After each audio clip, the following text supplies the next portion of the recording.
જિલ્લાના હળવદ તાલુકાના સાપકડા ગામે વીજ પોલ ઊભા કરવાના અને વળતર આપવાના મુદ્દે ખેડૂતો દ્વારા ઉગ્ર વિરોધ કરવામાં આવ્યો છે।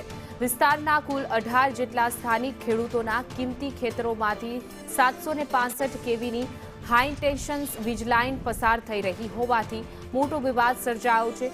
પાવર ગ્રીડ કંપની દ્વારા ઊભા પાકને થનારા નુકસાન સામે યોગ્ય અને પૂરતું વળતર આપવામાં આવે તેવી માંગ સાથે મોટી સંખ્યામાં ખેડૂતો એકઠા થયા હતા। ખેડૂતોના ભારે આક્રોશ અને હોબાળાને જોતા તંત્ર દ્વારા ચુસ્ત પોલીસ બંદોબસ્ત ગોઠવીને વિરોધ અને કામગીરી આગળ ધપાવવામાં આવી છે। વધુ વિગતો સાથે અમારા સંવાદદાતા જગદીશ જોડાઈ ગયા છે। જગદીશ, સમગ્ર વિવાદ શું છે? ખેડૂતોમાં રોષ?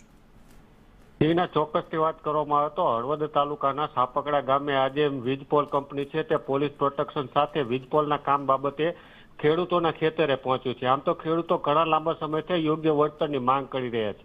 જે પ્રકારે વાત કરવામાં આવે તો ખેડૂતોના જે ખેતરમાંથી વીજપોલ પસાર થાય છે ત્યાં શિયાળુ, ઉનાળુ અને ચોમાસું આમ તો ત્રણેય પાક નિષ્ફળ ગયા છે અને આ નિષ્ફળ પાકનું વળતર તેમજ વીજપોલનું જે વીજપોલ ઊભા કરવામાં આવે છે તેનું વળતર, આ વળતરની માંગ લઈને ખેડૂતો ઘણા લાંબા સમયથી આ માંગ કરી રહ્યા છે। પરંતુ વીજપોલ કંપની પોલીસ પ્રોટેક્શન સાથે આવે છે, ખેડૂતોને ડરાવે છે, ધમકાવે છે અને તેને લઈને જ ખેડૂતો આજે મોટી સંખ્યામાં હળવદ તાલુકાના સાપકડા ગામે એકઠા થયા હતા। સાપકડા ગામે જે વીજપોલ પસાર થાય છે, માત્ર સાપકડા ગામમાંથી જ 18 જેટલા વીજપોલ પસાર થાય છે। એટલે આ જે વીજપોલને લઈ આજે મોટી સંખ્યામાં ખેડૂતો એકઠા થયા હતા, જય જવાન જય કિસાનના નારા લગાવ્યા હતા, યોગ્ય વળતરની માંગ કરી રહ્યા છે। સાથે જ ખેડૂતોને જે મામૂલી 5 લાખ જેટલું જ વળતર આપવામાં આવે છે અને 5 લાખ જેટલા વળતરથી ખેડૂતો સંતુષ્ટ નથી। ખેડૂતો 30 લાખથી વધુનું વળતર માંગ કરી રહ્યા છે અને તેને લઈને જ ખેડૂતો આજે મોટી સંખ્યામાં એકઠા થયા હતા અને હોબાળો કર્યો હતો। હિના જી જગદીશ, સમગ્ર માહિતી બદલ આપનો આભાર।